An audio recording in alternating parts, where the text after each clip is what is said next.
ஆண்டவர் இயேசுவின் நாமத்தில் உங்கள் அனைவரையும் நான் வாழ்த்துகிறேன். இன்றைய தேவ வார்த்தை வெளிப்படுத்தின விசேஷம் 3வது அதிகாரம் 8வது வசனம். இதோ திறந்த வாசலை உனக்கு முன்பதாக வைக்கிறேன், ஒருவனும் அதை பூட்ட மாட்டான்.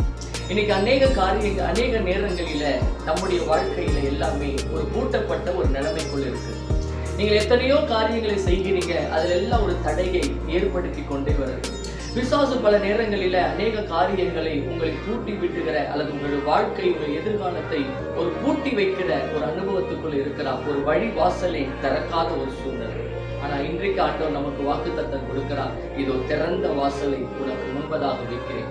எந்தெந்த கதவு உங்களுக்கு பூட்டப்பட்டிருக்கிறதோ அத்தனை கதவுகளையும் கர்த்தர் இன்றைக்கு திறக்குகிறார். God bless you.